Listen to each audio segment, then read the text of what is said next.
अनमोल वाणी, संत कबीर के दोहे तथा भक्त सूरदास के पद। पहले हम संत कबीर जी का परिचय देखेंगे।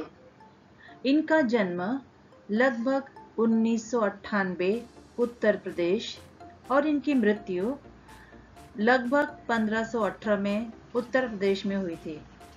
इनका परिचय है भक्तिकालीन निर्गुण काव्य धारा के संत कवि कबीर मानवता एवं समता के प्रबल समर्थक थे। इनकी प्रमुख कृतियां है साखी, सबद, रमैनी। इन तीनों का संग्रह बीजक नामक ग्रंथ में किया गया है। भक्त सूरदास जी का जन्म लगभग 1478 आगरा उत्तर प्रदेश। इनकी मृत्यु 1563 से 1591 के बीच में। इनका परिचय है सूरदास जी वात्सल्य रस के सम्राट माने जाते हैं। आपका नाम कृष्ण भक्ति धारा को प्रवाहित करने वाले कवियों में सर्वोपरि है। इनकी प्रमुख कृतियां हैं सूरसागर, सूर सारावली, साहित्य लहरी, नल दमयंती आदि। अब इस पद्य संबंध में बताया गया है। यहाँ संत कबीरदास ने अपने दोहों में मनुष्य को सद्गुणों को अपनाकर आगे बढ़ने को कहा है। भक्त सूरदास ने रचित यह पद सागर सूरसागर महाकाव्य से लिया गया है। इसमें श्री कृष्ण की बाल सुलभ लीलाओं का वर्णन किया है।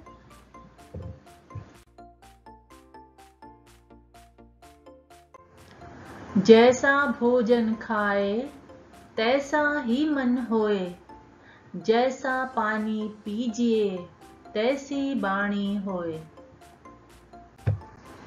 ऐसी बाणी बोलिए मन का आपा खोए, औरन को शीतल करे आप हो शीतल होए। बुरा जो देखन मैं चला बुरा न मिलिया कोय, जो दिल खोजा आपना मुस्सा बुरा न कोय।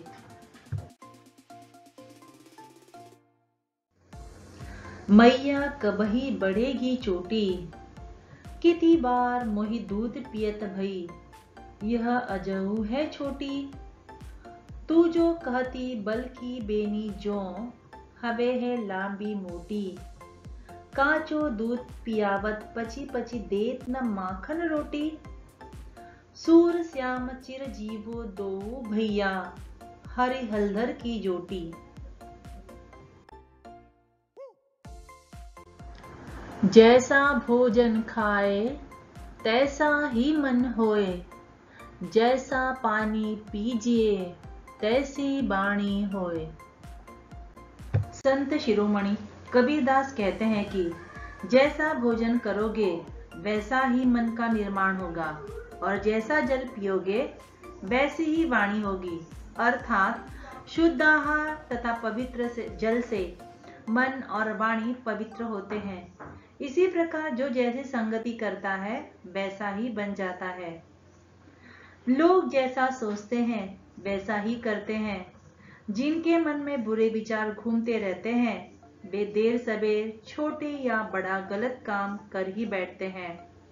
कर्म या काम का पहला रूप विचार ही है।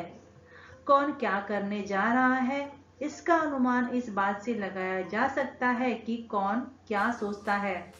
मस्तिष्क में कैसे विचार घूमते रहते हैं। विचार का भोजन से सीधा संबंध है। जो तामसी भोजन करता है उसके विचार वैसे ही बन जाते हैं। सात्विक आहार और पवित्र जल से अच्छे विचार आते हैं। मद मांस खाने वाले व्यक्ति के मन में निष्ठुरता का विचार आता है। नशा करने वाले अपना विवेक खो बैठते हैं। इसके विपरीत जो सात्विक आहार तथा पवित्र जल पीता है वह निरोगी तथा उत्तम विचारों वाले होते हैं। इसीलिए भोजन में मिर्च, मसाला, तेल, घी, भुने हुए पकवान खाने की आदत मनुष्य के मन को चंचल बनाती है। स्वभाव विचारों पर भोजन का असर पड़ता है। दलिया, खिचड़ी, दही जैसे सतोगुणी पदार्थ सीमित मात्रा में खाने से सदाचार, परोपकार की इच्छा उठती है। पकवान, मिठाई खाने से स्वार्थ की भावना तीव्र होती है।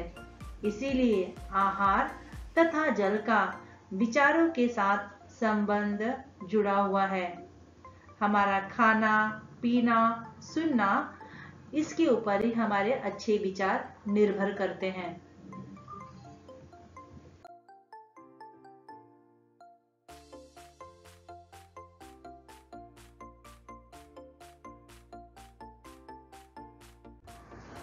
ऐसी बाणी बोलिए मन का आपा खोए, औरन को शीतल करे आप हो शीतल होए। कबीर ने अपने दोहे में वाणी अर्थात अपने मुंह से निकली बातों को अधिक महत्वपूर्ण बताया है। अर्थात हमें ऐसी मधुर वाणी बोलनी चाहिए जिससे अहंकार को छोड़कर मधुरता से अच्छी बातें बोली जाए, तो जीवन का सच्चा सुख मिलता है। कभी अहंकार में, कभी क्रोध में और आवेश में कटु वाणी बोलकर हम अपनी वाणी को दूषित करते ही हैं। सामने वाले को कष्ट पहुंचाकर हम अपने लिए पाप एकत्र करते हैं। किसी भी क्षेत्र में सफलता पाने के लिए व्यक्ति का व्यक्तित्व महत्वपूर्ण होता है। व्यक्तित्व विकास के लिए भाषा महत्वपूर्ण है। व्यक्तित्व का अर्थ है पर्सनालिटी। वाणी से मनुष्य के स्वभाव का अंदाजा लगाया जा सकता है। चेहरे से अक्सर जो लोग शांत दिखाई देते हैं, असल में उनका स्वभाव कुछ और ही होता है। तात्पर्य यह है कि बातचीत के लहजे से ही व्यक्तित्व का सही अंदाजा लगाया जा सकता है। मधुर वाणी का अर्थ यह नहीं कि मन में द्वेष रखते हुए मीठी वाणी का प्रयोग करें। जीवन का लक्ष्य तो मन की कटुता को दूर करके अपने इंद्रियों पर काबू पाना होता है। इंद्रियां अर्थात आँख, कान, नाक, जीभ और त्वचा, ये हमारी पंच इंद्रियां कहलाती है।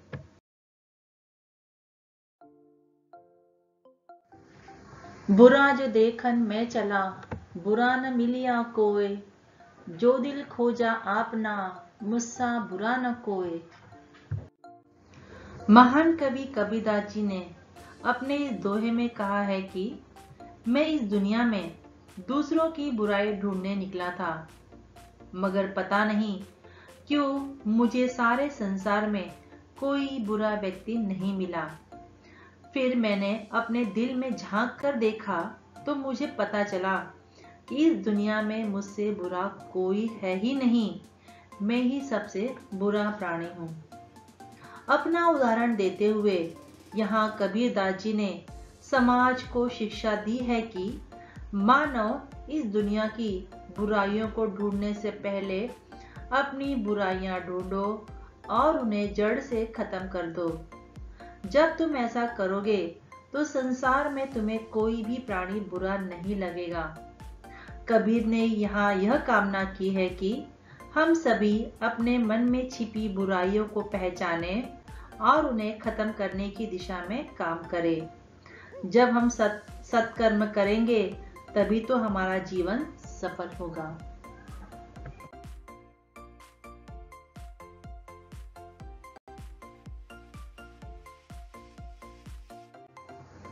मैया कबही बढ़ेगी चोटी, कितनी बार मोहि दूध पियत भई, यह अजहू है छोटी।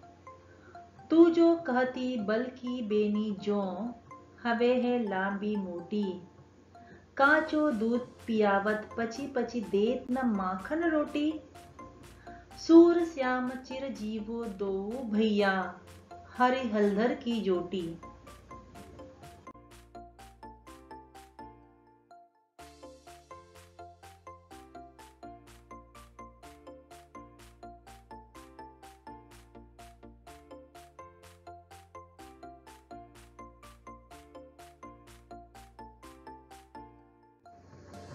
इस अनुपम व मनोहारी और चित्त को शांत चित्त कर देने वाली छवि को देख सूरदास जी द्वारा रचित सुंदर पद का यह वर्णन है।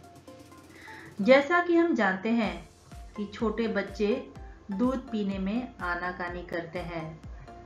दूध पीने की इस कला बाल स्वभावश प्राय श्री कृष्ण दूध पीने में भी आनाकानी किया करते थे।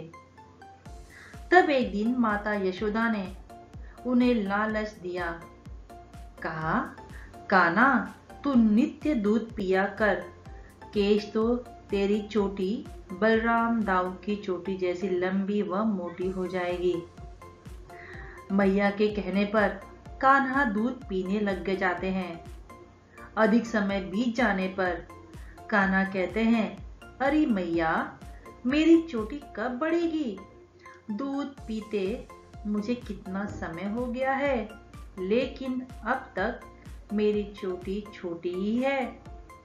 तू तो कहती थी दूध पीने से मेरी यह चोटी दाऊ की चोटी जैसी लंबी व मोटी हो जाएगी।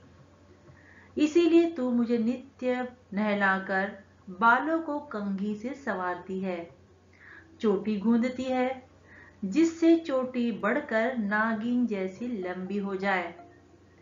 कच्चा दूध भी तू इसलिए पिलाती है कि इस चोटी के कारण तू मुझे माखन रोटी भी नहीं देती। इतना कहकर श्री कृष्ण मां से रूठ जाते हैं।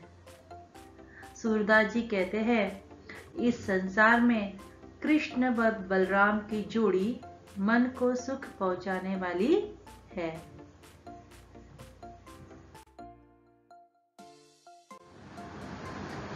शब्दार्थ कबही कब, चोटी चुटिया बेणी, अजहू अब तक, कांचो कच्चा, पची पची बार बार, चिरजीवो लंबी आयु, दो दोनों, हलधर बलराम, जोटी जोड़ी।